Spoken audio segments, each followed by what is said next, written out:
মাত্র ৫০ টাকায় ভরপেট বাঙালি খাবার খেলাম কোথায় সেটাই দেখাবো আজকের ব্লগে। আসসালামু আলাইকুম এভরিওয়ান। সেদিন আমার ফ্যামিলি মেম্বারদেরকে নিয়ে চলে গিয়েছিলাম বহদ্দারহাট মোড়ের ভর্তাবাড়ি রেস্টুরেন্টে। অনেকদিন ধরে আমার আম্মু এবং খালামণি বলছিল ভাত ভর্তা ট্রাই করবে এবং সেই সাথে কিছু বাঙালি খাবার ট্রাই করবে, তাও বাসার বাইরে কোথাও। তাই ভাবলাম এমন একটা রেস্টুরেন্টে যাই যেখানে প্রাইসও কম হবে আর আরাম করে বসে বাংলা ভাত এনজয় করা যাবে, যার কারণে আমি সাজেস্ট করলাম ভর্তাবাড়ি রেস্টুরেন্টে যাওয়ার জন্য। যেহেতু এখানে আমি প্রথমবার গিয়েছি তাই ভাবলাম কেননা ভিডিও করে আপনাদের সাথে সেটা শেয়ার করি। আপনারাও চাইলে কিন্তু ভর্তাবাড়ি রেস্টুরেন্টে গিয়ে অল্প প্রাইসে মজা করে পেট ভরে ভাত খেতে পারবেন। প্রথমেই তো দেখে নিলেন ওদের সিটিং অ্যারেঞ্জমেন্টটা মোটামুটি সাজানো গোছানো ছিল। এরপর আমাদেরকে মেনু দেওয়া হয়, কিন্তু আমরা একটু দেরি করে যাওয়াতে রাতের বেলা সব আইটেম অ্যাভেলেবেল ছিল না।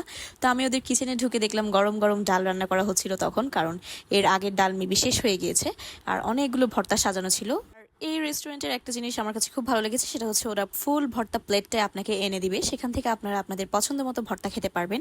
আর ভর্তার প্রাইস স্টার্ট মাত্র 30 টাকা থেকে। ভর্তা ছাড়াও আমরা আমাদের পছন্দ মতো মাছের আইটেম অর্ডার করেছিলাম, যেমন পোয়া মাছ, তেলাপিয়া মাছ, বাটা মাছ, রুই মাছ আর কোরাল মাছ। সেই সাথে আমি আমার পছন্দের চিংড়ি মাছটাও অর্ডার করি, আর এটা ছিল মৈল্লা মাছ।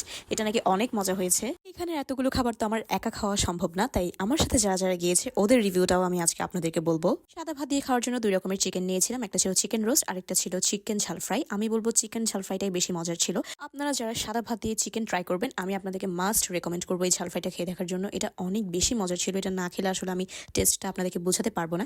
এরপর নিয়েছিলাম একটা গরুর মাংস। গরুর মাংসটা আমার কাছে এতটা ভালো লাগেনি, কারণ আরেকটু লাল লাল কষানো মাংস হলে বেশি মজা হতো সাদা ভাত দিয়ে খেতে। এরপর আমার খালামণি অর্ডার করেছিল হাঁসের মাংস। উনি অনেক বড় হাঁসের মাংসের ফ্যান, আর এটা নাকি অনেক মজা হয়েছে। যেহেতু আমি হাঁসের মাংস খাই না, সো আমি আপনাদেরকে আমার পার্সোনাল রিভিউটা দিতে পারছি না, বাট আমার খালামণি বললো এটা নাকি অনেক মজার ছিল।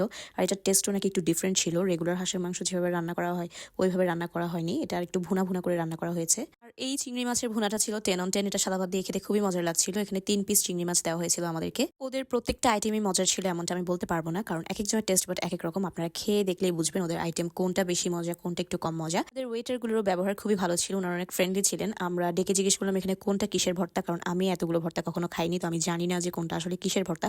সবগুলো দেখতে অনেক লোভনীয় লাগছিল। তো উনি আমাদেরকে এসে বলছিলেন এটা আলু ভর্তা, এটা শুটকি ভর্তা, এটা শিম ভর্তা, মানে সবগুলোই বলছিলেন। তো আমি ভাবলাম কেননা সব ভর্তাই ট্রাই করি। তো আমি আমার প্লেটে সুন্দর করে ভর্তাগুলো সাজিয়ে নিলাম, দেন একটু একটু করে ভর্তাগুলো ট্রাই করলাম। আমি আপনাদেরকে রেকমেন্ড করবো মাছ ভর্তা, আলু ভর্তা, শুটকি ভর্তা, এগুলো আপনারা মাস্ট ট্রাই করবেন। এগুলো অনেক বেশি মজার ছিল। এছাড়াও পটল ভর্তাটা আমার কাছে মজা লেগেছে।